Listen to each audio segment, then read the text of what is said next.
दोस्तों, आज भी हम ऐसे समाज में जी रहे हैं जो आज भी पुरुष प्रधान है।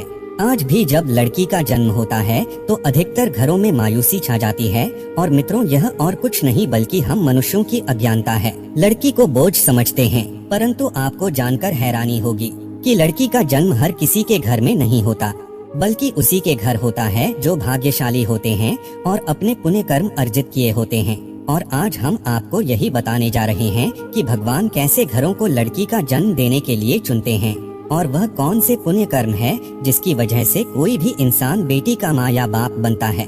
नमस्कार दोस्तों, अगर आप भी भगवान श्री कृष्ण के भक्त हैं तो कमेंट में जय श्री कृष्णा जरूर लिखें। तो चलिए शुरू करते हैं आज की प्रस्तुति। दोस्तों, भगवान श्री कृष्ण से अर्जुन पूछते हैं कि माधव, किन कर्मों के कारण किसी के घर पुत्री धन की प्राप्ति होती है, अर्थात कैसे घरों में बेटियों का जन्म होता है। तब श्री कृष्ण अर्जुन से कहते हैं, हे पार्थ, अगर किसी के घर बैठे ही भाग्य अच्छे होते हैं तो बिटिया सौभाग्य से, और जो भी स्त्री या पुरुष अपने पूर्व जन्म में पुण्य कार्य अर्जित किए होते हैं उन्हें ही एक बेटी के माता पिता होने का सौभाग्य प्राप्त होता है। बेटियों को जन्म के लिए उन्हीं घरों को चुना जाता है जो बेटियों का भार सहन कर सके, क्योंकि तीनों लोगों में स्त्री अर्थात बेटियां ही ऐसी होती है जिसका भार हर कोई सहन नहीं कर सकता। वह बेटियां ही होती है जो इस सृष्टि को निरंतर चलाती है, माँ होने के लिए अपना सर्वस्व निछावर कर देती है। हे अर्जुन, पर जिस दिन इस सृष्टि में बेटियों का जन्म लेना रुक जाएगा उस दिन धीरे धीरे इस सृष्टि का अंत हो जाएगा। मित्रों को भगवान श्री कृष्ण के इन बातों पर गौर किया जाए तो उनका कहा बिल्कुल सही है, क्योंकि बेटियां अगर नहीं होंगी तो किसी का भी वंश आगे नहीं बढ़ सकता। दोस्तों, आपने भी कई लोगों को कहते सुना होगा कि जिस घर में बेटी का जन्म होता है वह घर स्वर्ग के समान होता है, क्योंकि बेटा तो केवल एक कुल को रोशन करता है, बेटियां तो दो कुलों को रोशन करती है। माता पिता के घर वो बेटी के रूप में अपने उत्तरदायित्व का निर्वहन करती है तो ससुराल आकर एक बहू के रूप में सारे कर्तव्यों का पालन करती है।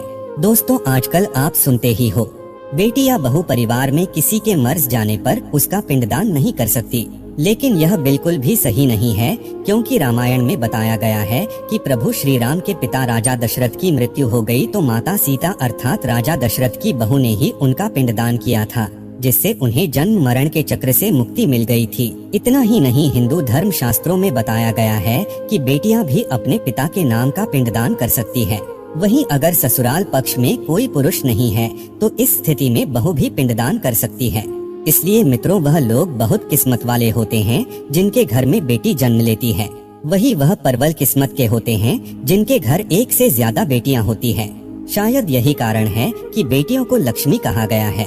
दोस्तों, बहुत से लोगों की सोच यही होती है, बेटी है तो बिना समय गवाए और इस पर पढ़ाई में पैसे लगाए, जल्द से जल्द शादी कर दो। लेकिन यह सोच एक बेटी के भविष्य को बर्बाद कर देती है।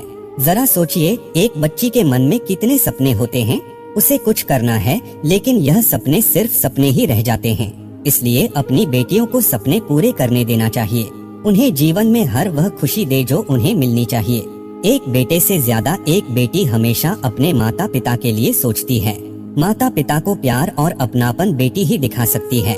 बेटी के जन्म को एक जश्न की तरह मनाना चाहिए। माता पिता को बेटी को हमेशा एहसास दिलाना चाहिए कितनी खास ये बेटी है। मित्रों, बेटी कभी भी बाप पर बोझ नहीं होती, वह सिर्फ अपनी और अपने परिवार की किस्मत बनाने के लिए जन्म लेती है।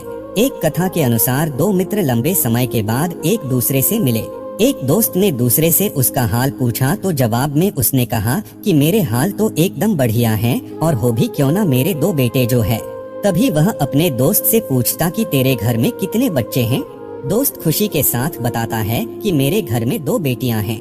उसका दोस्त भगवान का शुक्रिया अदा करता हुआ कहता है कि मैं धन्य हूँ, मेरे घर बेटियां नहीं। यह सुनकर पिता की आंखों में आंसू आ गए। तभी उसकी बेटी पिता के मित्र से कहती है कि अंकल, भगवान हमेशा भाग्यवान को ही बेटी देते हैं, कभी गरीब को बेटी के रूप में माता लक्ष्मी नहीं देते। भगवान उसी को पुत्री का सुख देते हैं जिसके अंदर पालने की सामर्थ्यता होती है, जो गरीब होकर भी अपनी बेटी को पाल सकता है। एक बार स्वामी विवेकानंद वैष्णो देवी की सीढ़ियाँ चढ़ रहे थे। बगल से किसान अपनी बेटी को कंधे पर बिठाई चढ़ाई चढ़ रहा था। तभी स्वामी विवेकानंद ने कहा कि बाबा, आपकी बेटी का बोझा आपको लग रहा होगा, इसको मैं उठा लेता हूँ और माता वैष्णो के दरबार तक ले चलता हूँ। सबके सामने स्वामी विवेकानंद से कहा कि बेटी कभी भी बाप के कंधे पर बोझ नहीं होती। बेटियां अगर बाप के कंधे पर हो तो वह हर बोझ को हल्का कर देती है। मित्रों, बेटियां कभी भी धन की भूख ही नहीं होती, जो सिर्फ मांग और सम्मान की भूखी होती है। अब सोचने वाली बात है कि कौन सी कर्म के बाद आप किसी के घर लड़की के रूप में जन्म लेते हैं और उनके घर के लिए लक्ष्मी का रूप साबित होते हैं। गरुड़ पुराण में बताया गया है कि जब आत्मा को नया जन्म मिलता है तब आत्मा को शरीर के अनुसार व्यवहार में चलकर अपने कर्म करने होते हैं। शरीर के जरिए कर्म करके ही एक आत्मा अपने जन्म के उद्देश्य को सार्थक भी बना सकती है और निरर्थक भी। यदि कोई पुरुष महिलाओं का आचरण करता है, स्वभाव में महिलाओं वाली आदतें ले आता है या वही काम करना चाहता है जो एक महिला को करना चाहिए, तो ऐसे ही पुरुषों का आत्मा स्त्री का शरीर धारण करती है। वहीं गरुड़ पुराण में बताया गया है, यदि कोई व्यक्ति मृत्यु के अंतिम क्षण में किसी स्त्री को याद करते हुए प्राण त्यागता है तो वह अगले जन्म स्त्री के रूप में जन्म लेता है। वही अगर वह अंतिम क्षण में परमेश्वर का नाम लेता है तो वह मुक्ति के मार्ग पर अग्रसर हो जाता है।